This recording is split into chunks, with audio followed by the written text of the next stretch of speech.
All right, Saturday morning, back doing the co-stream. We've got the great John Chapman in the house, co-streaming on both channels. We're going to tackle the Niners offseason. What comes first? Why don't we start right there? What comes first for the Niners? Let's go.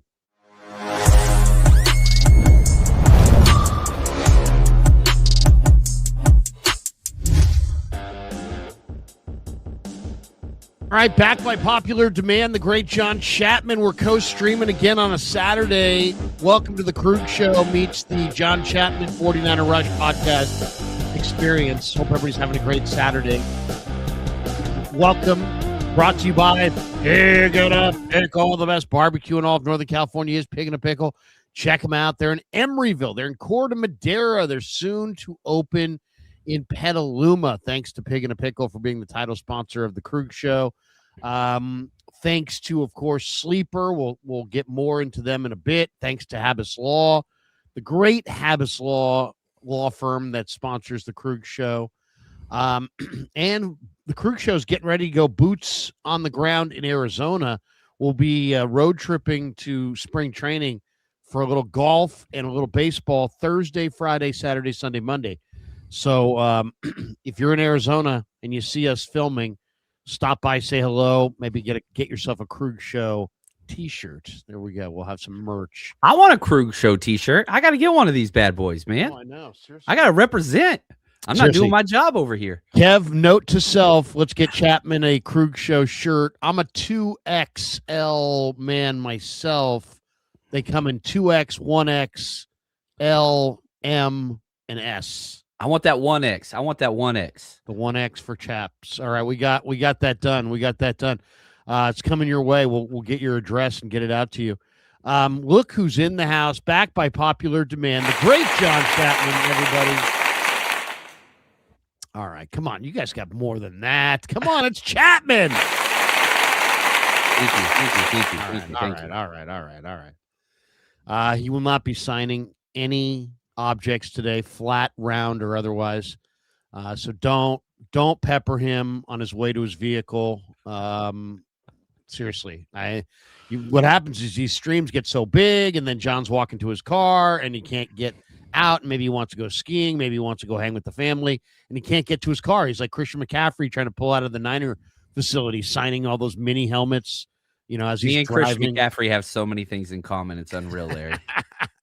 I'll tell you, if I was a pro athlete, I'd have a real basic signature. It'd just be like one line. It'd be like a big L and just a line. I don't know if you've seen Mikael Williams, who shout out to the rookie, but his signature is exactly that, and it is incredible. Every time I see it, I'm just like, that's pretty awesome. Sometimes I'll see signatures. I'll be like, dude, are you serious? That's the signature? It's like, what is awesome. This guy, a doctor? Anyway. All right, we titled the stream 49ers first move. Who does San Francisco need to target this offseason? John, I'll throw it to you to start us off this morning. What needs to be the 49ers' initial strike? Do you have a strategy, or are you just going random? Let's fill a need. They've got a need. Here it is. I think because of the calendar, right? Like, obviously you have, free agency hits before the draft, and you got the draft, and then you kind of shore up any major needs. But the very first kind of transactional calendar date in the NFL calendar is upon us. The franchise tag. And the 49ers have one and only one guy that kind of is even close to that conversation. Now, I actually don't want to franchise tag this player. I want a 3-year deal, probably about $15 million. Eddie Pinheiro, baby. The very first thing that I think the Niners should do, chronologically speaking, shore up the kicker. I would argue Eddie P was the best kicker in the NFL last year. He missed a couple games, didn't come on till week 2. But just the fact that you could lock him up. The franchise tag is about $6 million per year. He's 31 years old. Give him a 3-year, $15 million deal. Lock up that kicker. Never draft a kicker or punter ever again. Lock this dude up. My first order of business, take care of Eddie P. That's a good one. I thought maybe you would go with, restructure or a cutting of Bryce Huff. I thought it's on the list. That could have been there. a preemptive strike, if you will, to somehow change the dynamic of their offseason. I thought could have been in the offing. I'm going to go with the last thing I heard. Okay, I'm not a. You guys know me. I'm a longtime Niner fan. Became a longtime Niner media guy. I'm not a journalist. People are like, that I don't know about your journalistic integrity, Krug. I do. I don't have any journalistic integrity because I'm not a journalist. And anybody who does this or does radio and thinks they're a journalist needs to be explained what journalism is. We're not journalists. We're editorialists. We give opinions. I'm not a journalist. I'm an editorialist. I give you my opinions. So if you're like, I don't know about your journalistic integrity, I have none. I'm not a journalist. I've made way too much money in my life to be a journalist. Okay, I do not write in a journal. All right. What's the Eminem song? Don't call me a band. We don't have no instruments. It's one of my favorite my new favorite songs that my kid has turned on to me. The Band. I like The Band. Anyway. So I'm not a journalist. I'm an editorialist. But the last time I was, the last couple of weeks I traveled with the Niners, right? I went to Seattle for the playoff game. I went to Philly with the playoff game. When I say travel with the Niners, it wasn't like it was me and Nick and Fred all sitting in the final row. It was, they went and then I just found out where they were going and I followed them there. So I'm not sure if I really traveled with the Niners as much as I traveled following the Niners, but you guys get me. So I was in Philly. I was in Seattle. And obviously, I was around a lot of Niner people, and I had a Niner person. And I don't break stories, right? Like I give you my opinions. We do these streams. I give you videos. If I do have a story that someone tells me, I will break it, but I'm not looking to break it. And I'm not sitting there going, I gotta be first on. I don't care about being first, second, or third. I really don't. I'm not. That's not my lane. I'm not Tom Pelissaro. I'm not Rap Sheet. I'm not trying to be one of those guys. I don't want to break stories. That's not why I got into this. I'm giving you my opinions. Hopefully they're expert opinions. And I'm giving you lots and lots and lots and lots and lots and lots and lots and lots and lots of content every single day, all season long.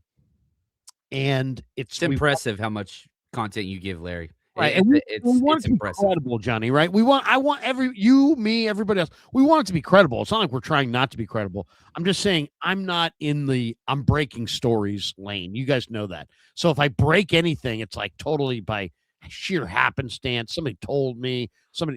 But I will share because I care about you, the audience, the Niner fan. I know you guys want to know. I see you at the grocery store. I see you at Dick's Sporting Goods. I see you at Kohl's. I see you, Niner fans, and more importantly, you see me because you keep coming up to me and saying, "Pig in a pickle." I'm like, actually, my name's Larry, but pig in a pickle's fine. Nice to meet you. I get that actually kind of a lot. Pig in a pickle. Would you call me? Anyway, so a guy shared with me, hey, you know what, Krug? I know you're all over this stuff. Look for Ricky Pearsall and Renardo Green to be traded in the offseason. Well, I get it. I understand. Though that doesn't make a lot of sense on the surface, right? Because you don't trade guys on rookie contracts. Why would you? They're assets on rookie contracts unless there's an issue or issues. So I shared that with you guys on a number of occasions between, that point and today. And lots of people are like, he's making it up. He hates Ricky. He doesn't like Renardo. He's rooting for trades. He's making shit up. I don't dislike anybody. And I'm not making anything up. I actually kind of like those guys. I'd keep them, but I was told those guys could be moved this offseason and look for it. So I'm going to start right there. I got 2 trades to kick off the Niners offseason, and here they would be. I'm sending Ricky to Jacksonville, straight up trade for Brian Thomas Jr. Straight up trade. Ricky goes back to a place where he's comfortable, where he played his college ball, Florida. The Niners get a true X outside boundary receiver with a little bit more size. Mac Jones gets one of his favorite receivers back. He had a very nice little run there with Brian Thomas, whether Mac's here or not. But, change of scenery, guys. They're both good players. They both need a change of scenery. So I'm flipping those guys to start. My second trade is I'm trading Renardo Green, and it's against my better judgment because I really believe in Renardo Green. I think he's a pretty good player, and I wouldn't trade him. I would develop him, but there is a market for him. It's pretty obvious that Shanahan has grown tired of him. I was told with Renardo, hey man, his personality just doesn't fit. Doesn't fit in the room. Doesn't really engage much with his teammates. He's kind of aloof. Good player, but may just not be a fit. Had some bad moments with the Niners, some disagreements, a little stubborn maybe, not going to fit. So I think he's on the move, and the Niners need a lot. So they could be very open-minded about what they get coming back. You know who wants a good young corner right now? The Green Bay Packers. And the Green Bay Packers have a defensive lineman in Devontae Wyatt that they really is coming off a down year. And from what I heard, he could be a change of scenery candidate out of Green Bay. So there you go. Another change of scenery for another change of scenery. You send the Niners Devontae Wyatt. He slots in as the third tackle, more of a pass rusher next to Collins and West.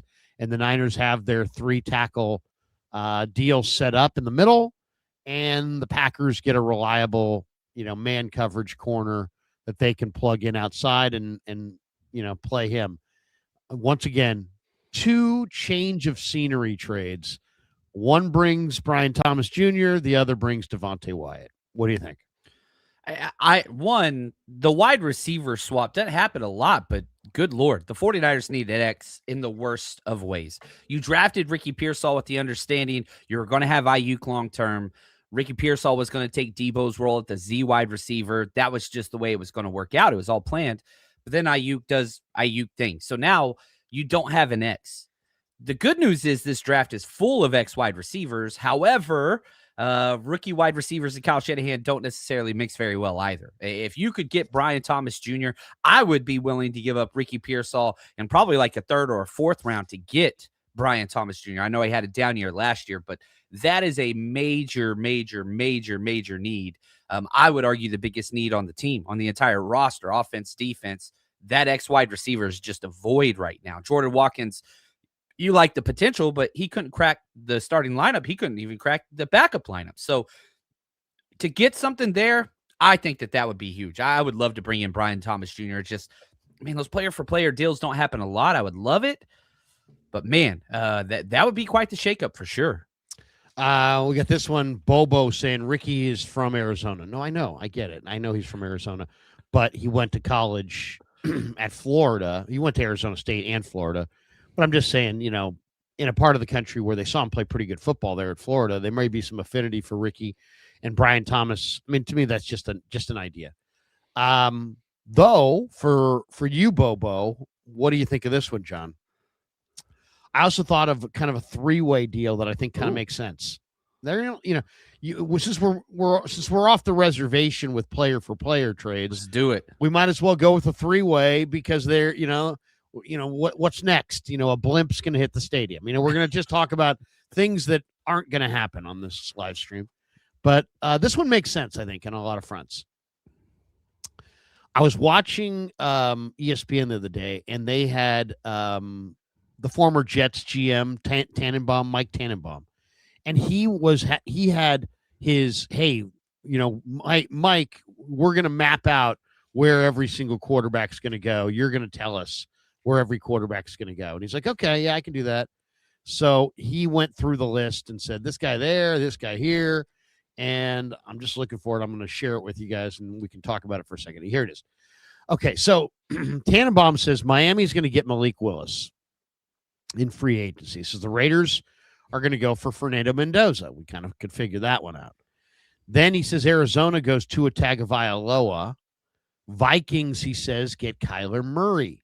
And then he went on to say that Minnesota is the spot that all these quarterbacks want to go to. That's the spot. Kevin O'Connell, better offensive line, good organization, right? So a lot of people want to go to Minnesota. Falcons, he says, trade for Mac Jones. Jets, he says, sign Kirk Cousins and draft Ty Simpson. Steelers stay with Aaron Rodgers and kick that can down the road. Those are Mike Tannenbaum's guesses.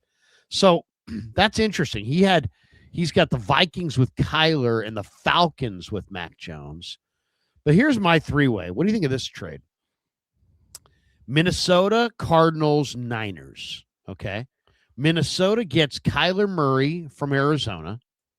Minnesota gets Brandon Ayuk from the Niners. Arizona gets Mac Jones from the Niners. And wait for it, Ricky Pearsall, who's from Arizona, goes with Mac Jones. So now Arizona's got Mac Jones and Ricky Pearsall. Minnesota's got Kyler Murray and Brandon Ayuk. What do the Niners get? The Niners get from Minnesota Jordan Addison and a third-round pick. And the Niners get from Arizona Michael Wilson, Elijah Higgins, and a third-round pick. So the Niners wind up trading Ricky, Mac, and Ayuk.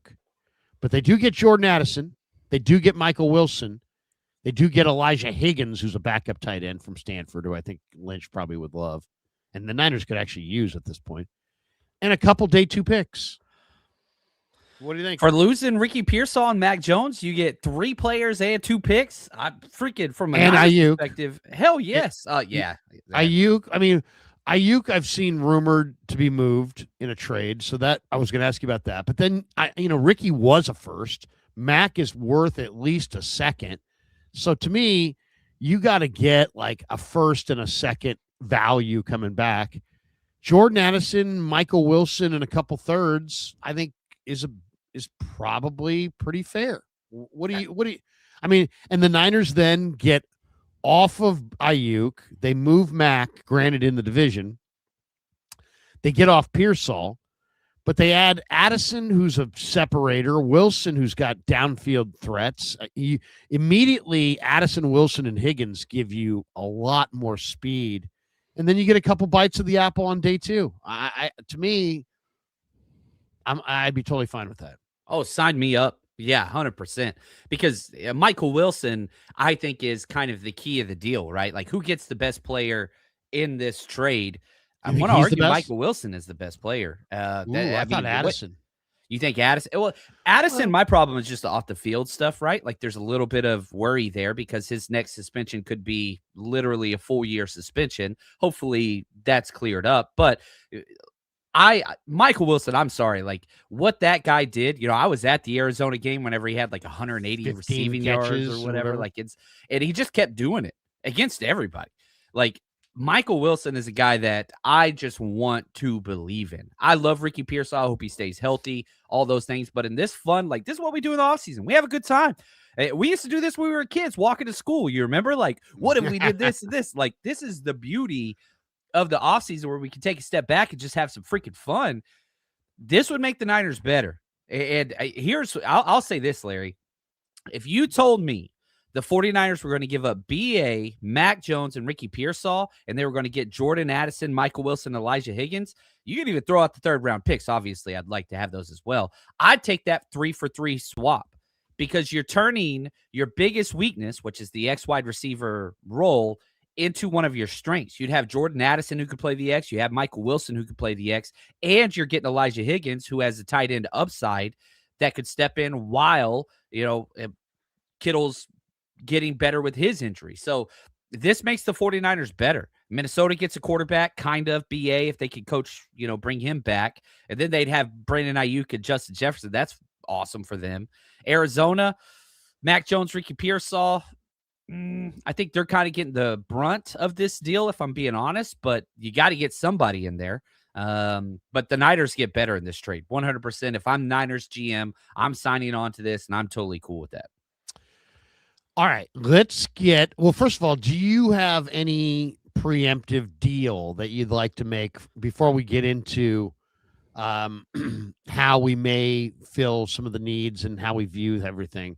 Um, do you have any deals that you'd like to make before? I don't want to shortchange you since I've thrown out multiple trades here. If No, you I had love one, it. okay. The Yeah, one that stands out to me, you talk Tenenbaum and, that dude, what he did to the Jets. Let's stick with the Jets.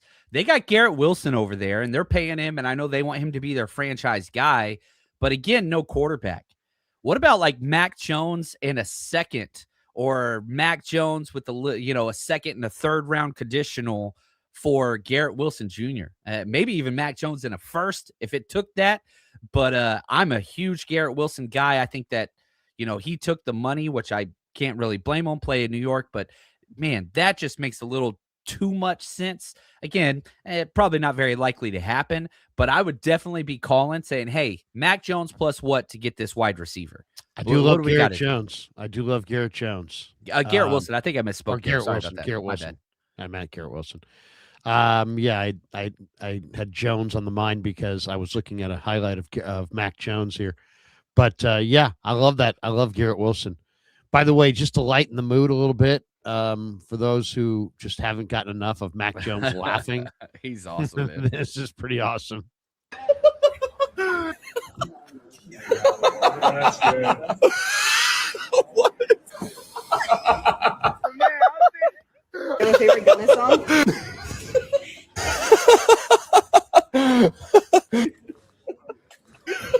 Well, there you go.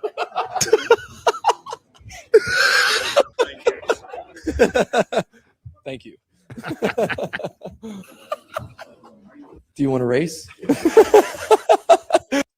I mean, who doesn't like that guy? I mean, seriously, the Niners, sometimes I wonder, what if the Niners had just drafted Mac Jones? We wouldn't have all the Trey Lance stuff. And what would Mac Jones have done? Would Mac Jones have a Super Bowl ring? I don't know. But where are you on Mac Jones as far as trading Mac Jones? Because I can kind of tell by that last trade that I value Mac Jones higher. Like, I'll give you an example. I think Mac Jones is better than Sam Darnold. I really do. I think I watched them both practice for an extended period of time. Sam Darnold's got a little bit more juice in that arm, a little bit more. That's it. Everything else about the quarterback position, Mac Jones is better. Mac Jones is more accurate. Mac Jones processes what he sees faster.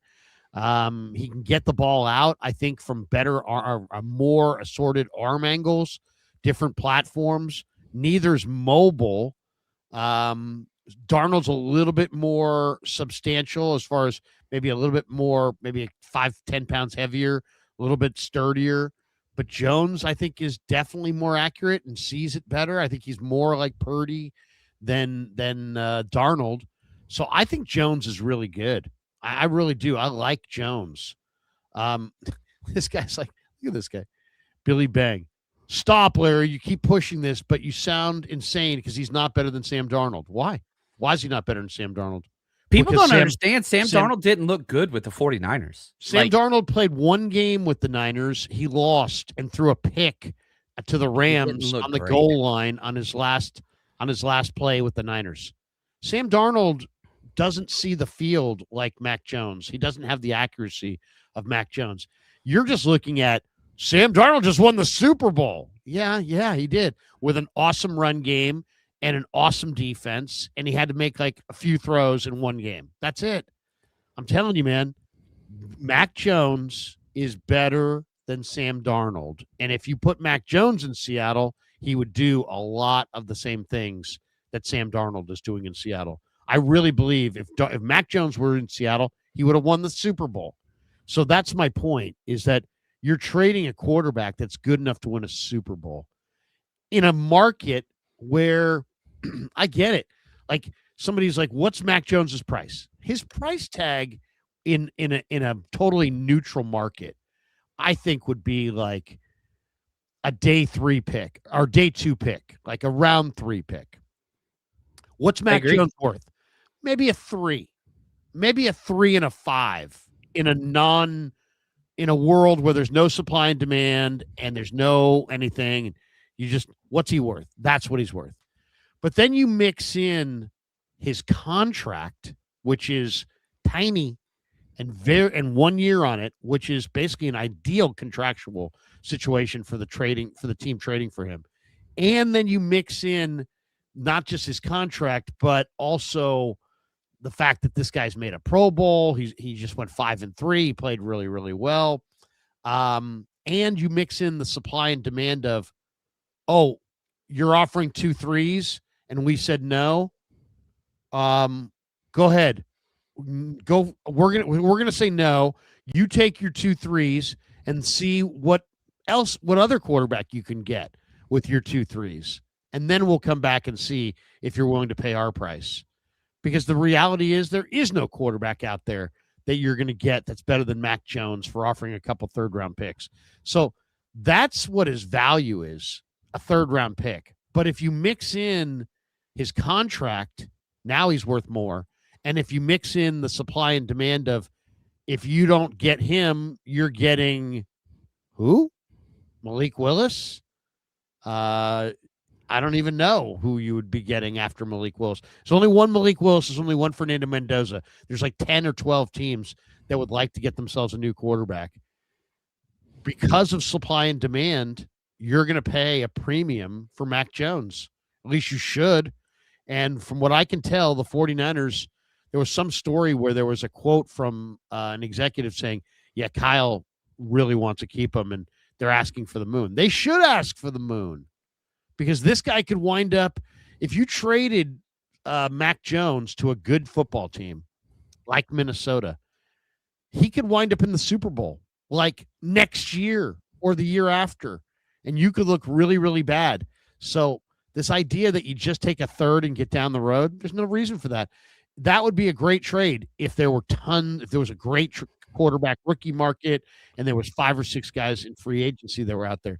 But in this marketplace where it's Fernando Mendoza, Malik Willis, or I think Mac Jones is going to fetch more than people think. Yeah, I love that. Yeah, shoot, I was an economics post-grad major, Larry. You talking supply and demand and all that stuff. I'm all in. And whenever you talk Mac Jones, I'm going to go back. You remember Jerry Glanville back in the 90s? NFL, what's it stand for? Not for long. A lot of these teams don't get the advantage of waiting and solving their quarterback problems. There's too many chairs available and not enough quarterbacks to sit in them. And so whenever you get that temperature and that pressure turned up, and it's like, man, you just saw 10 coaches lose their job in the NFL this offseason. Guess what? There's going to be probably 5 to 7 more coaches lose their job. If you don't want to be that guy, you trade for Mac Jones. Your job, not that it's necessarily safe, but you've got the most difficult position in sports figured out. Mac Jones, he's got multiple years. You know, you go back to his time at New England. You look at what he did at Jacksonville. You look at what he did with the 49ers last year. He's not going to lose you games. He's going to keep you in contention. He's going to keep you in the game. So, and you talked about how you value Mac Jones more for me. I've got some questions for you, because if somebody offered a top 50 pick, I'm taking that. No questions asked. If somebody offered me a top 50 draft choice this year for Mac Jones, I don't even care what team it is. I trade him in division. Like, I value top 50 picks. So, team comes up, Minnesota Vikings have pick 50. They offer you pick 50 straight up for Mac Jones. You taking it, yes or no? No. Ooh, he hesitated. No, I'm not. I mean, it's a great, once again, it's a great offer in a normal market, but it's not a great offer when I have you over a barrel. I have 2 quarterbacks, and I can afford both. And you don't have a quarterback, and your GM just got fired if you're Minnesota. And if you go with J.J. McCarthy, you're next. So it's really about the Kevin O'Connell and his job. You want to keep your job? Here's Mac Jones. I'll take Jordan Addison in that third. I want a third. I want multiple players. I don't want to do Mac Jones for one unless it's a first. I don't want to do Mac Jones for one. I'll do Mac Jones for a third and a player. If you don't want to give a second, you can give me a third and a player. I'll take that. I'll take a top 100 pick and a player. But I got too many. If I'm the 49ers, I got too many holes to fill to just trade Mac Jones for one pick, unless it's an absolute slam dunk pick, and I don't see that happening. Though you never know. Maybe the Niners could use their first round pick with Mac Jones to move up. You know, if they decided they had to have Reuben Bain or something like that, they had to have some great player in the top half of round one. Maybe you could use Mac Jones with your first as a vehicle to trade higher into round one. But I mean, I would think long and hard about it because I also don't want to get stuck, with I could have moved Mac Jones, but I didn't. And now I don't win this year, but Purdy stays healthy. And I've got this asset that I could have traded in for, maybe a starting caliber player, and he didn't play at all. And I didn't trade in the asset. And now he's walking away at the end of the year and I'm getting a comp pick. So I'd like to maximize Jones if possible. Here's the other question. If you do move Jones, are you happy with Rourke and Adrian Martinez? And if not, who is that next quarterback? And I asked that question because there was this, that Kirk Cousins thing last week where Cousins basically came out and was like, yeah, man, the Niners, the rise of the Niners or whatever. That was a good documentary. I watched it start to finish. It's like, what?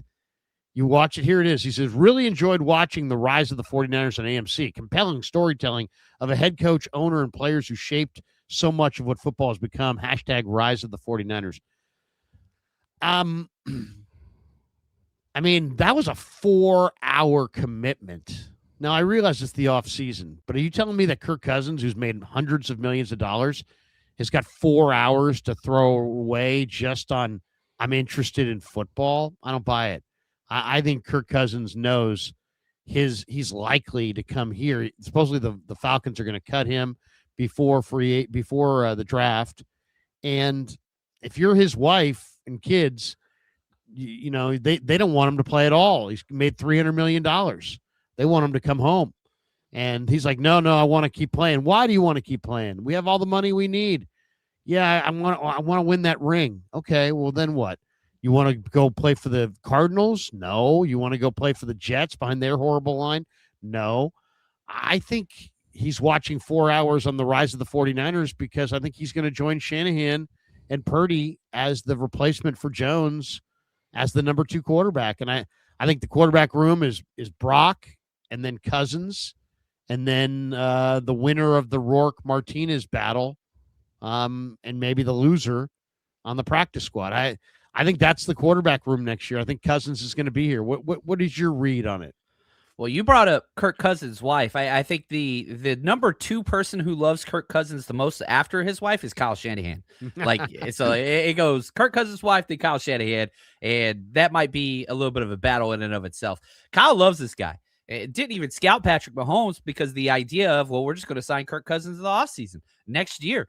And so obviously he was the one responsible for drafting him. Whenever they were at Washington with his dad, they traded up for Robert Griffin. And then later in the season said, hey, if you want another quarterback, Mike Shanahan told Kyle, you can get your guy late, probably round 6 or round 7 if you want one.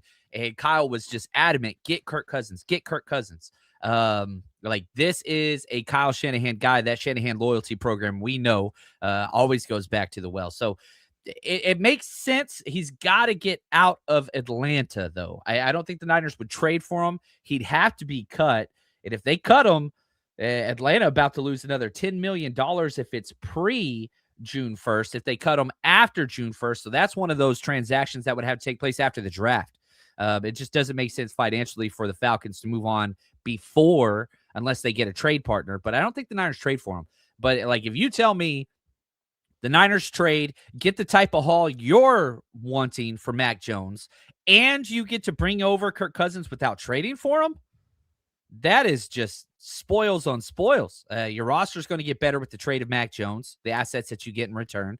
And then you also get Kirk Cousins, who, let's be honest, like Kirk Cousins at this stage might coin flip. I mean, he put up some really good tape at the end of the year with how Mac Jones plays. And he knows the Shanahan scheme. So I would love that.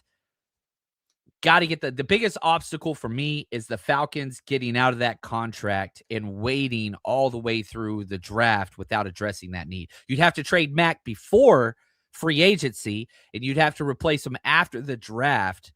That would take a lot of patience. Max Crosby owns part of Leeds. The Niners own part of Leeds. Does that mean, it's like, it kind of goes back to my my high school math. If A, then B. If B, then C. If A, then C. It's like, if Max Crosby owns Leeds and Jed owns Leeds, could Jed own Max? Anyway, you know where I'm going. I love What do you think is the revelation that Max Crosby is part of the UFC's partial ownership of Leeds, the soccer club, which the Niners also have partial ownership? Does that, it seemed like yesterday, lots of people were dialing up their Max Crosby to the Niners trades. Does that make sense? Does it make sense for the Niners? They went all in on Trey Lance. They went all in on Javon Hargrave. They've tried to do this shortcut thing with the great player. Do they do it again with Crosby, or is that a pipe dream? And is that maybe just not the right decision for the Niners? How do you see it? I would love adding Max Crosby to any lineup. All 32 teams are better with him than without him. The contract works out relatively nicely. You'd be paying about $30 million a year, which for that type of player, incredible. My biggest hurdle, again, like addressing this from all sides, why in the hell would the Davis family trade to San Francisco? We did this with the Khalil Mack trade, where they took a less offer just because he didn't want to trade them to San Francisco. And so that's still the deciding factor. Now, Tom Brady's helping in that football decision, whatever else.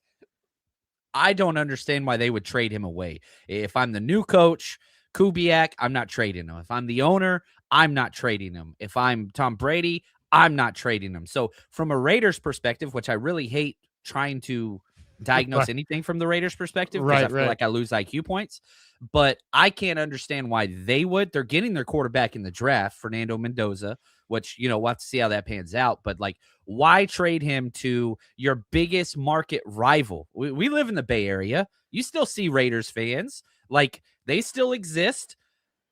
Why trade your no? And like, again, if you've been in Vegas and you've been in a Vegas, team store, which they have all over the place, it's nothing but Max Crosby everywhere. Like, he is the big ticket item. So from a Niners perspective, again, and I keep going back to this, yes, you would get better. From the Raiders, I just cannot even see Davis picking up that phone. He would rather never eat at P.F. Chang's again than trade Max Crosby to the Niners. Fact. And he's got a reservation tonight at 5. Okay. So think about it that way. He's got a reservation at 5. He's going to get a quick haircut. Then he's going to get down there for a little P.F. Chang's. He's got his slide rule. He's going to bring that with him to the Supercuts. Then he's going to hit the P.F. Chang's, get a couple appetizers. Kung Pao chicken, baby, or Kung Pao shrimp. That's what I get there. That's good stuff. Yeah, seriously. It's good. It is good stuff. The key with P.F. Chang's, though, is don't order out. Eat it there. Like I've ordered it out, and it's like, no, it just doesn't travel well. It's just not, it's not quite the same experience. From Mark Davis and me to you, just take that for what it's worth. All right. Couple quick mentions, and then we're going to go speed round towards the finish line. The Krug Show, of course, is brought to you all season long by our friends at Sleeper. Quick shout out to Sleeper. You already know Sleeper for fantasy football and daily fantasy, but they've also rolled out something new called Team Picks. So Team Picks is built right into the Sleeper app and lets you make simple predictions on game outcomes instead of worrying about player stats or setting lineups. You're just choosing which team you think is going to win. It's real easy. It's supposed to be easy. It's designed to be straightforward and easy to understand. So, especially if you like following games, but you don't want all that extra complexity. If you're already on Sleeper for fantasy, it's right there waiting for you. If you're new, Sleeper continues to be an all-in-one platform for allowing your teams, or for following your teams and staying connected to the action. So thanks to Sleeper for being a proud sponsor of the Krug Show. Also, thanks to my good friend Anthony Catania and the good people at Sharp Corner Sports Cards and Collectibles. They are at 205 Cypress Avenue in Pacific Grove, California, on the Monterey Peninsula.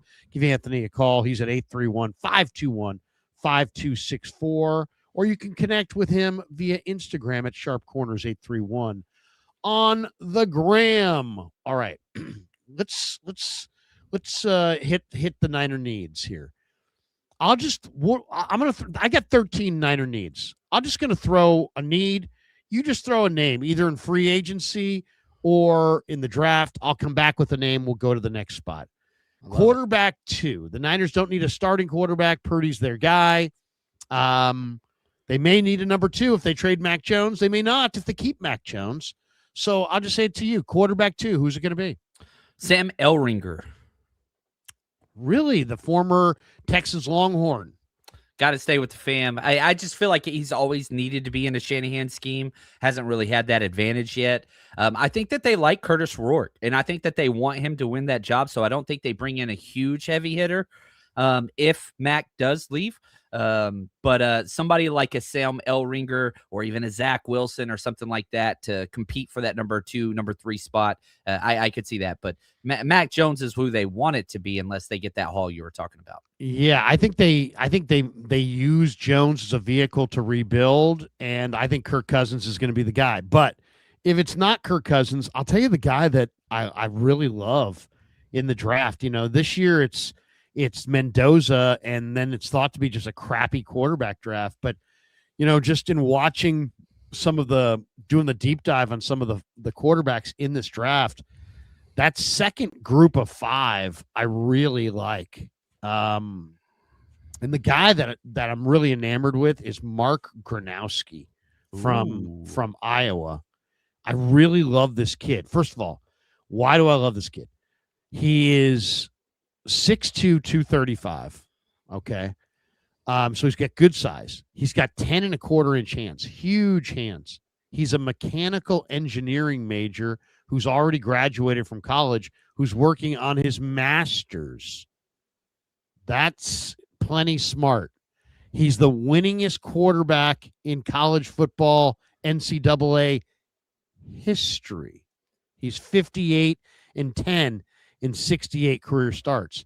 He's a proven leader. He's a proven winner. This guy has a lot of Brock Purdy to him. He can process. He can run the RPO stuff. He can run the play action fakes. He's a great ball handler.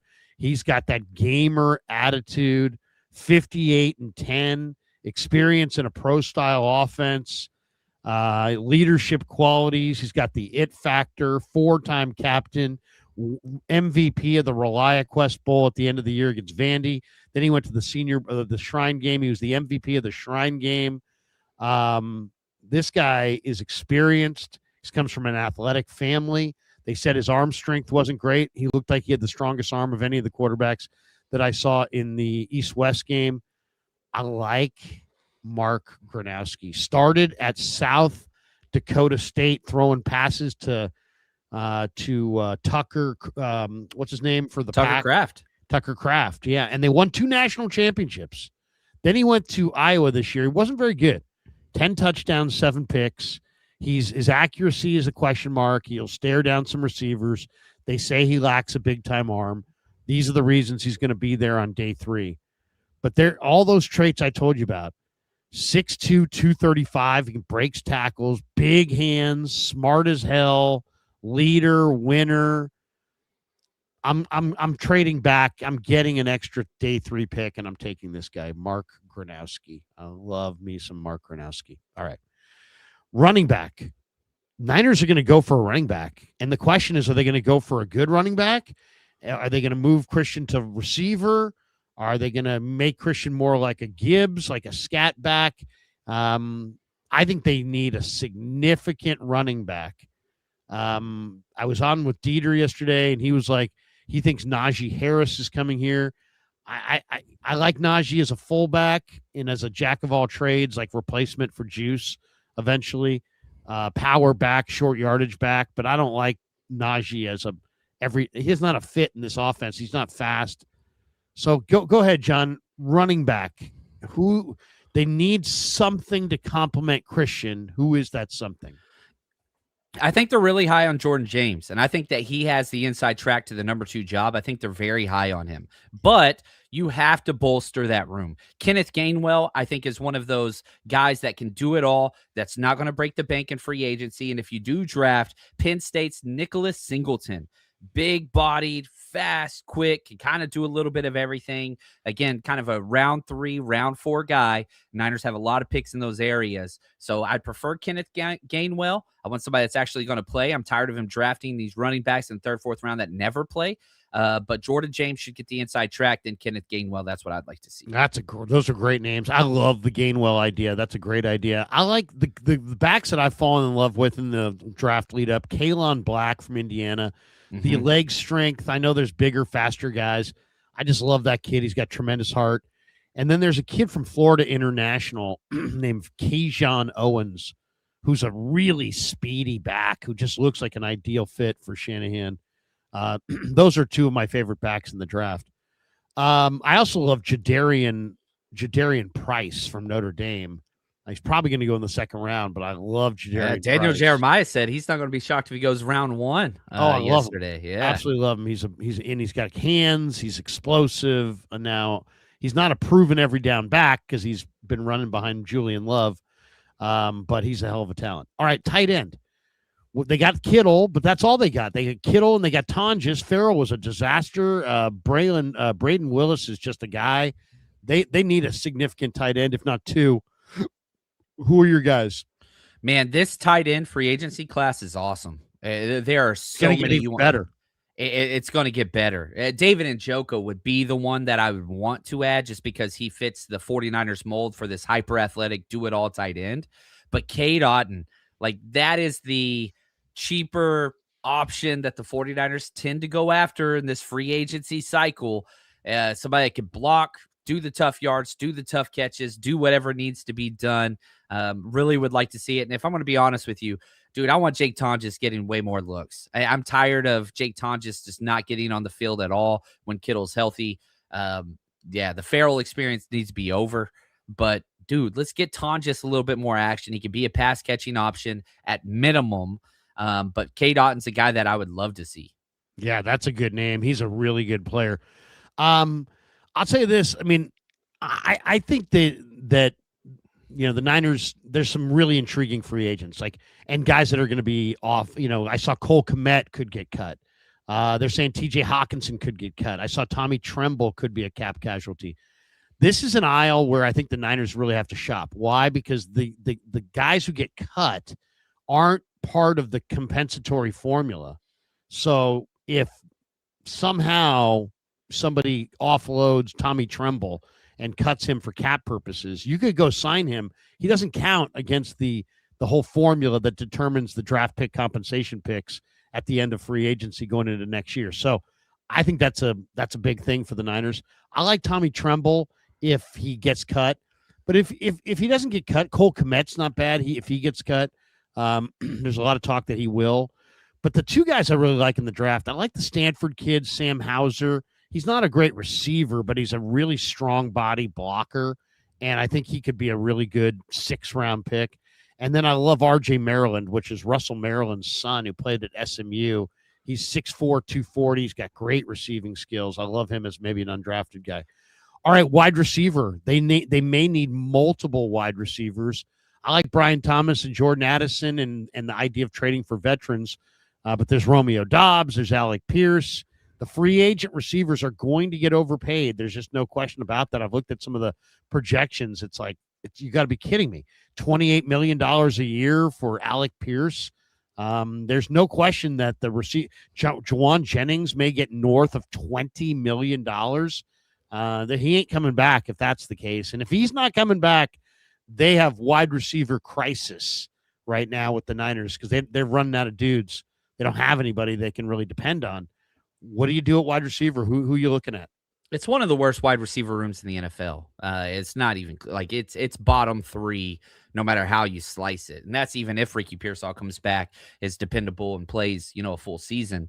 You've got to address multiple. You have to.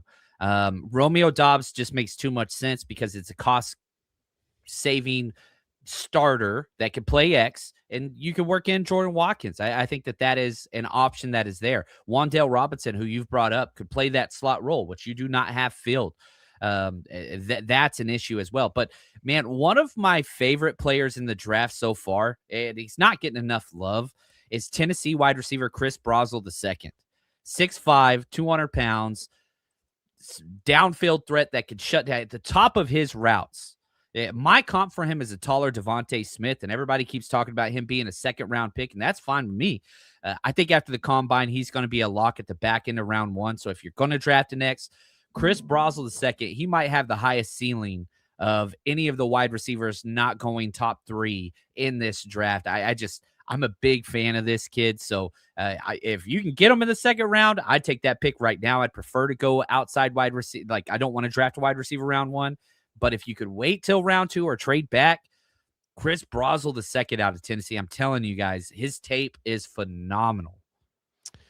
I'm going to share this because I don't believe I'll get nabbed on this one here. I do. Here's my second round receiver that I love. And the more, there's a bunch of receivers I really like, and I like Romeo Doubs, class free agency. But I love this kid from Georgia State. Ted Hurst is his name. Mm-hmm. And here he is. He's a 6'3" receiver. This is him down here in the bottom, going across the middle. And watch him just run away from everybody here. Look at that. It's a big kid. Now, granted, Georgia State, there's going to be some development there, but there aren't too many FCS receivers that I really like because I just think the jump is so significant. But this kid, Hurst, is the real deal. I mean, he can separate. He's big. He's got strong hands. He's tough. I really like this kid. I think he's going to definitely be there in the third round. But if you really want to make sure you get him, you probably take him in the second round. I really like Ted Hurst. That's a name I love Romeo Doubs. Don't get me wrong. Romeo Doubs would be great in free agency. And who's the other guy that you mentioned? Chris Brosel. Well, no, you also mentioned the guy from Kentucky who plays for the Giants, Wan'Dale. Yeah, Wan'Dale. And it's funny, Dieter's like, yeah, he's not a scheme fit for the Niners. It's like, oh, really? I didn't know there's a wide receiver scheme. Trent Taylor, I mean, shoot, you played that role. Wan'Dale, I think, why? Because he plays in the slot? Because, I think if you saw him at Kentucky, this guy was a star, and they moved him all over the place. So I like Wan'Dale. Think about it. He's played on horrible Giants teams with terrible quarterbacks the last couple of years. He's caught 90 balls a year. What would he do in the Niners system? I think a guy like that would be unbelievable. We have this one, too, on the chat. He says, no to KC Concepcion. He's undersized. I don't think he's undersized at all. You're talking about a 6'1" guy, is about 190 pounds, 195. He's tough. KC Concepcion would be a great pick for the Niners. He's explosive as hell. I'm an A&M fan. I watch A&M all the time. This guy is a big time mover. I really like him a lot. Another name that people are throwing out here, we got this one from MNS, Malachi Fields. Really like Malachi Fields. Player. Offensive line. You got an offensive lineman? Yeah, if you're going inside, I like a plug and play guard in this draft. They're available. And there's two guys I really like. Georgia Tech, Keelan Rutledge. Yeah. That's a guy you can get. In Iowa, Logan Jones. Like, perfect scheme fits. Like, plug and play. Just put them at left guard. You're done. Now, if you are going to go offensive tackle and then try to kick them in, probably one of my favorite players this entire draft is Monroe Freeling out of Georgia. Like, watching his tape is just so exciting. Like, he is the quintessential offensive tackle, outside zone, player. He just fits everything that the 49ers love. Draft him. You can kick him into guard. I don't think he'd be exceptional at guard, but eventually step into left tackle. Like if I had my way, now I think Morgan Freeland goes top 20 personally, but the Georgia offensive tackle, if the Niners could spend that first round pick, number 27, if he falls for some reason, because he's probably just a zone scheme fit, not going to be a power gap guy, gosh, man, put him at left guard. Whenever Trent does ride off into the sunset, you kick him to left tackle. 49ers finally invest draft capital in the offensive line. Who would guess? Premium draft capital in the offensive line. I would absolutely be the happiest man alive. You know, Field Yates has been talking this guy up for weeks as well. He really likes him. I don't know. I don't see super special there, but I haven't studied him. The guy that I'm impressed with is this guy right here. And he's, once again, we're not going to get flagged on this, but this is Ione from Penn State. Here he is, 71. Yeah. And just watch this guy. I mean, the Niners need right now this position. They need the left guard. Burford's going to leave. And to me, if this guy's there at 27, I don't think I would pass. Oh, I'm with you too. Like, again, another guy that I think goes top 20. He's just too clean a prospect. And look at him driving this. Look at this. I mean, that's like Blindside stuff. I mean, that's like Michael Oher in the Blindside movie. I mean, this is a really, really broad, wide body, strong, tenacious. Look at him just driving that guy down into the ground, 20 yards downfield. I mean, it's like, that's crazy. And Penn State, I mean, I kind of, heck, you know, years and years and years ago, I can remember Steve Wisniewski coming out of Penn State and just watching his film and how dominant he was as a guard and thinking, man, this guy's going to be a great pro. And sure enough, he went to the Raiders. He had a phenomenal career. I see a lot of the same traits with this guy. You know, this guy's wider and bigger, probably at least 30 pounds heavier than Wisniewski ever was. Wisniewski was probably like 305, but this guy's like 330, but he's just a monster road grader. I think the Niners, if they're going to look for a starter in the draft at offensive line, it's probably more at guard than at tackle this year. I would love to see them get Emil Wagner on day 3 or maybe day 2 from Notre Dame. I think he's a really interesting player. All right, how about defensive tackle? They need a defensive tackle rusher. Is there somebody in free agency or the draft that you like? Yeah, I'm real big on the draft class. Like when you're going D lineman, draft class is kind of where to go. Now there's a lot of edge guys available in free agency, but man, if we're talking, you know, defensive tackle, whatever, I want these guys that can move. The Texas Tech kid, Skylar Gill Howard. Well, Lee Hunter's amazing. Don't get me wrong, but I'm talking later because I think you need a pass rushing defensive tackle. But you do have a lot of youth in that room. You're bringing back Alfred Collins, bringing back C.J. West, bringing back Kalia Davis. That's 3. You need somebody that can pass rush with speed. Skylar Gill Howard out of Texas Tech is one of those guys that's just a slasher. And so, like, if you're going to just keep doing NASCAR and kick all the ends inside on pass rush downs, that's cool. But, yeah, there's a lot of talented dudes there. Well, this is Christian Miller from Georgia. I know the Niners went Georgia last year. This guy's pretty freaking amazing. I mean, I don't know how much you've watched of Christian Miller, but he's really strong. He's a great athlete. He's more of a rusher, I think, than a run defender. But that's what they need. They need a one-gap penetrator. I also like Zane Durant quite a bit. I like Caleb Proctor. How about defensive end? Is there a defensive end that you like that isn't Crosby? Yeah, that's the thing. You look at, dude, you know who I want? I want a pure pass rusher. That's my favorite player in the NFL, and I'm just going to keep saying his name, Cameron Jordan. Had one of the highest pressure to sack ratios. I know it's a legacy pick, and he's long in the tooth, whatever else. Dude, I would love Cameron Jordan just to come in and rush the passer on this team. I think you can get him relatively cheap, maybe $6-7 million a year. But there's a lot of guys in this free agency market. You want speed, you go get Oweh. You want to Oweh had a great run with the Chargers at the end of the year. He looked great. There's so many guys. Boye Mafe, a cheaper option there. I want, because, and you alluded to this earlier, I'm not for bringing Bryce Huff back personally. I thought his last 10 weeks were abysmal. I would, and he has no guaranteed money left on his deal. I would walk away from that. I would spend that, $5 to $6 million on somebody like Arnold Ebiketie, Go get somebody, even like an Arden Key you've had before that works and can play multiple spots. There's a lot of edge guys available in this class, free agency. Yeah. What do you think of this guy? I'm an A&M guy. This is Cassius Howell. Oh, he's incredible. He's here small. He's small. He's 250 pounds. In this point, this highlight, he's in a 2-point stance. He's in a 2-point stance here, and he's playing the run. But this guy is a difference maker off the edge. His first step is amazing. He had like 11 sacks.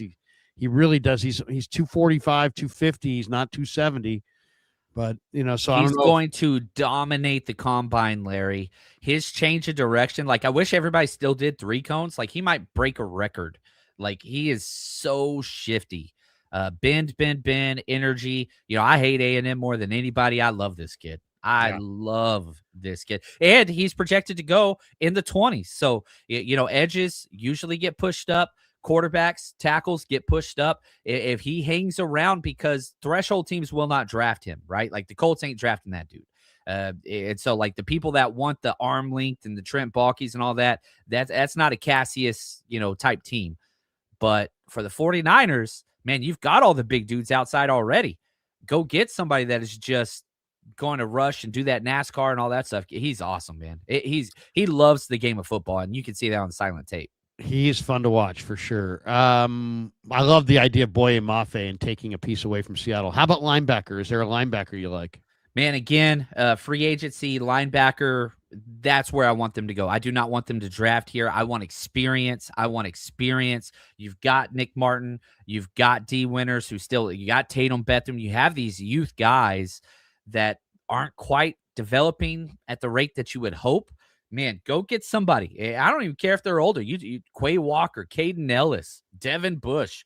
Like there are guys out there. Names. Alex Anzalone. There are so many guys available, and the linebacker position is so devalued. They're not going to break the bank.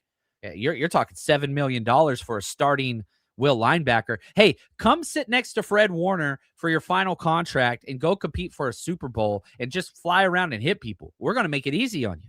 Like, who don't want to play next to Fred? To me, this is where the Niners have regressed the most. I mean, this is where they used to have Aziz and Warner and Greenlaw. They were all young and fast. They could all fly. Now they're Wallow and Kendricks and slow. Here's the guy that I love. Now, when I watch film, Josiah Trotter Dieter was talking up the other day, and I do like him. But this is Harold Perkins, who was a 5-star for LSU. Now, this guy played this hybrid star position. So now you see him up here as a defensive end. You're going to see him as a safety, almost like a Derwin James type. But the thing that I would say, watch number 7 here on these films and watch his ability to close space. I mean, you're talking about one of the fastest second-level defenders in the entire draft. He closes space instantly, and the quarterback couldn't even get rid of the ball there. Here he is off the edge, kind of ducking in, making the play against the run. Just tremendous. Here he is just chasing down the quarterback, hits the quarterback before the quarterback can throw it. He's that new undersized, kind of 6'1", 220 linebacker that is just a playmaker. You just put him out there, and he's a football player who happens to play linebacker instead of the other way around. You just get him on the field. Yeah, really, really nice. I like the LSU kids quite a bit, and I love Perkins. Is there a safety that you're looking for in this draft? Again, or in this offseason, I should say. Yeah, like my whole thing is you have 3 young safeties on rookie deals in the room. Go get experience. Go get Jaquan Brisker, who he is responsible for the best safety play ever in Jair Brown's career back at Penn State. That was the last time Jair Brown was like elite. Go get him. Kevin Byard. I know he's long in the tooth, but that dude just keeps making plays. Nick Cross, go get somebody with experience that can be where you want them to be. One thing I am excited that's not about personnel, Jerry freaking Gray being the defensive back coach. This dude has coached. I went through and tallied 17 Pro Bowlers at the defensive back level. Like the dude's just done his work. And so I'm pretty excited about finally the defensive backs getting developed. Last time the 49ers could say that, I know it's going to hurt some people's ears, with Steve Wilkes being the DC. DBs have not improved their play since Steve Wilkes was here. He had his other issues, but it would be nice to get quality defensive back play for a change. Yeah, no question. I like the name, to me, there's two guys that I love. One is in the draft, the LSU kid, AJ Halsey. You talk about 6 foot, 220, hits like a truck, 10 career interceptions, great ball production. He's just Guys, as big as the linebacker you just brought up from LSU. Isn't that funny? Like they're the I same know. damn size. I know, and I love this kid. Another guy I like is I like Chauncey Gardner Johnson. I mean, to me, it's like he's nasty. I'd like to have a little bit of nasty there. I like the dogs that defensive back room. When we coach, we're like, all right, this kid, we're playing DB. Like, I don't care how big he is. He's what we want attitude wise. We're going to see if it works. And a lot of times it would. There's an ASU kid named Miles Rouser, who's like an old school throwback, probably a day 3 pick. Last one, corner. I like Tariq Woolen, and I like the idea of taking Woolen away from Seattle. Gigantic 6'4", 6'5" corner, edge setter against the run. I know he's been inconsistent. He's a little raw. He needs some coaching, needs some discipline. But I think Tariq Woolen is a difference maker. I'd like to take him away from Seattle. Yeah, I'm cool with that as well. The athleticism would be nice. The size would be nice.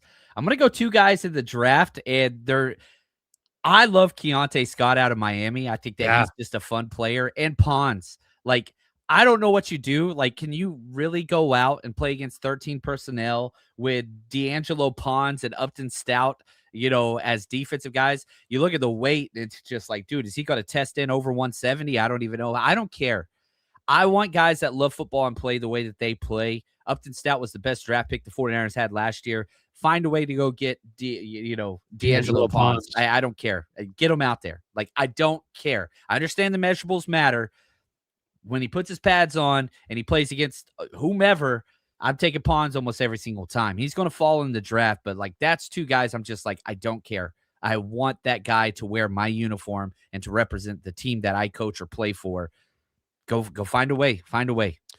I'll tell you, if I was going to go a theme in this draft, I like the LSU prospects. I've already outlined a few of them. But to me, if I could have a theme in this draft, I'd go for the Indiana kids. Yeah. I love Kalen Black as a running back. I love Omar Cooper as a receiver. I love D'Angelo Pons as a corner. I love Pat Coogan as a center. I love Mikhail Kamara as a defensive end.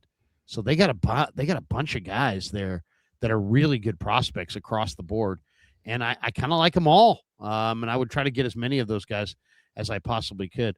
All right, we'll finish with this. We're, of course, brought to you by Pig and a Pickle. Thanks to Pig and a Pickle for being the title sponsor of the Krug Show. And, of course, we're also brought to you by our friends at Sleeper. Thanks to Sleeper for being a proud sponsor of the Krug Show. But let's also shout out Habbas Law. If you need a good attorney, Habbas Law is for you. 1-800-INJURED. They will fight to make it right. HabbasLaw.com on the web. You get into an accident. Insurance companies try to dodge. They try to shift and dodge and not pay and stall and deny. And these guys know all the tricks in the book, and they basically uproot those guys out of there. They make them pay you. So you need an experienced attorney. Do you have an experience? Probably not. Neither do I. And that's why we need experienced attorneys. Habbas Law, 1-800-INJURED. They will fight to make it right. If you want to win, call them. 1-800-INJURED. All right, let's hit our supers, and we're bolting for the door. We got this one from David, who says, hey, he's become a YouTube member. Always a little golf clap for our new YouTube members. Thank you, sir. We have this one from John. He says, I know you all are down on Ricky. He's going to bounce back, focus on the O-line and edge and free agency, get a wide receiver and safety in the draft. You're both awesome. I'm not down on Ricky. I'm just done with Ricky. Ricky's a good dude. He's just glass and can't play for me anymore. But I'm not down on him as a guy. I like him. Here's the thing. Are you familiar with the Jonathan Kuminga theorem, which is you have an asset and you had people offering you things for him or for that asset, and you denied it.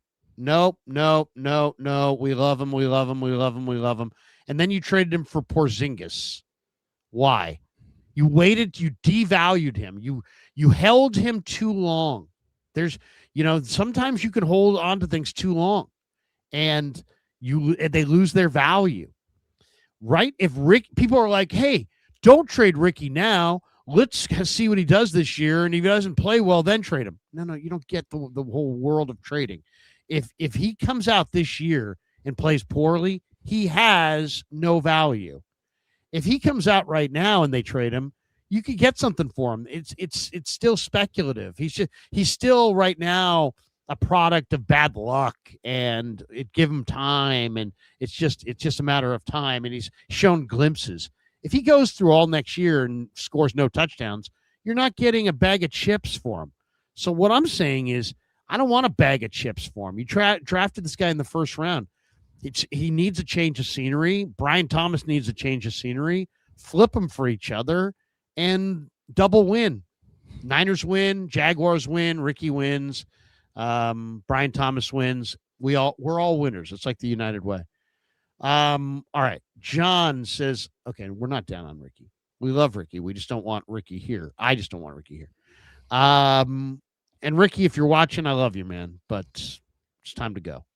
Mason says, Zion Young or forfeit your pick. I do love Zion Young. I love so many of the mocks that I do. When I get down to 27, I'm like, man, do I trade back for a Pons or something like that? Or do I just take Zion Young? And 6'5", 260. It's what the Niners love at end. They love that. He's a beast.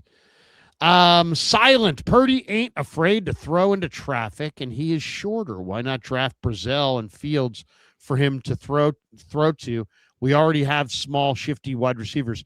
Yeah, my only question for both those guys will be, how well do they run?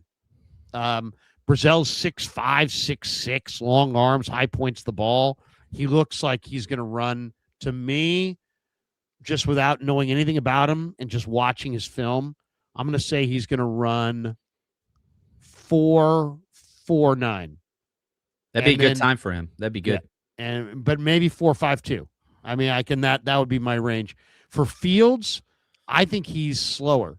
I think he's going to run 4.55 to 4.59 in that range. 4.6 would be where, and for certain positions, the 40 matters. Wide receiver is one of those. Outside wide receiver is one of those because you have to stretch the field vertically. Corner's one of those as well. But yeah, anything under 4.6 is good for Fields. Anything under probably 4.55 is good for Brazil. But we'll see how they test out. It's a big, I will big say week this. coming up. There's a guy for Oregon that Daniel Jeremiah was talking up the other day. Benson. Have you heard of that receiver? Benson for Oregon. Guy flies, Johnny. I mean, absolutely flies. I don't know exactly what his 40 time is going to be, but it is going to be prolific. Oregon's always got those track guys out there, man. Yeah. I mean, I'd be a little leery of drafting a track guy, but I do. Malik Benson, 5'11", 185. There he is. He's undrafted free agent territory, but speed demon. Yeah, speed demon for sure. I also like Kevin Coleman from Missouri, and he's a true burner, real difference maker. We got this one as well from Tommy Huxley. This is the best duo in YouTube history. Love you guys, man. Thank you, Tommy. Appreciate you, brother. Johnny is outstanding. That's why we love streaming with him. Dale says, do not sleep on North Dakota State quarterback Cole Payton and Bryce Lance. That's Trey Lance's brother. I will say this about Cole Payton. I mentioned to you before, I don't like the starting quarterbacks at the top of this draft. I really think they're dramatically overrated, John. I mean, there's Mendoza. Then there's Ty Simpson. Ty Simpson I kind of like, actually. Nussmeier showed me a little bit, but like Carson Beck, no. Drew Allard, no. Cade Klubnik, no. So those are like the top 5 or 6, okay? That's like the first group. To me, this is the group that I like. Cole Payton, North Dakota State. He's a lefty, 6'3", 230. He's got a good arm, mobility. There's a lot to like there. Jalen Daniels from Kansas, 6 feet, 220, moves around really well, but I really like what I see. I already told you how much I love Gronowski.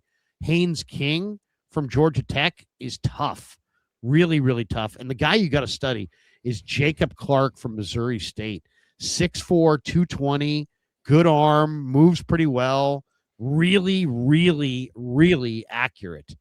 So I kind of like that second five group of quarterbacks, and Cole Payton's on that list. As far as Lance's brother, I'd have to do more studying on that. I think I'm going to steer clear, but I think he's a better prospect than Trey, believe it or not. James Foster, how will the 49ers replace Kittle and Jennings 15 touchdowns? Yeah, they're gonna have to. It's time to go get some veterans here. Maybe a veteran tight end, maybe a veteran receiver, maybe a veteran running back. To ask rookies, especially at receiver, to step in is probably a tall ask. We have this one from Kid Tricksta.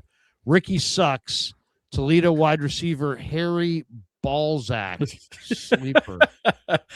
He got you on that one. Thank you, Kid Tricksta. Love the name, though. Kid Tricksta. I always fall for it. Ricky sucks. Toledo wide receiver Harry Balzac. Just in case we didn't get it the first time. And that's one, and that's two. So he's doubling down there. Thank you, Kid Tricksta. It wouldn't be a Saturday without Kid Tricksta. All right, that's going to do it for us. Thanks to Johnny. Thanks to Habbas Law. Thanks to Sleeper. Thanks to Pig and a Pickle. Thanks to Sharp Corner Sports Cards and Collectibles. Johnny, I'll give you the final word before we bolt for the door and go enjoy our families on this Saturday. My thing about the 49ers this offseason is you have a lot of the foundational pieces in place. The roster as it currently resides, it's not a completed project. You still have free agency. You still have the draft. They're going to add a good 15 to 17 more players to this. My hope is that in free agency, they actually sign a starter this year. Last year, they didn't sign one starter in free agency, and I think that hurt. The rookies played a lot last year. You had one or two kind of great picks, but the rest we'll have to wait and see. I'm excited for what the 49ers have ahead of them. This offseason is going to be a blast. Larry, I appreciate you bringing up all these names and just getting us tuned into who to pay attention to in free agency, the draft days 1, 2, and 3, and undrafted free agents. It's going to be a fun offseason, and I hope we got a lot more shows together. And for everybody else out there, man, stay strong, faithful. Appreciate it. I'll leave you guys with one guy to go look up. Here's your homework assignment. Go look up this player. He's a linebacker from Morgan State. His name's Eric Hunter. He has to be a 49er. Why? His nickname is E40. He wears 40 for Morgan State. His name is Eric Hunter. He's an awesome run and hit linebacker, and he goes by E40. How fired up would E40 be if the Niners drafted a guy whose nickname was E40? On that note, have a great Saturday, everybody. Peace. Yeah, never met a man I've been scared of. Careful.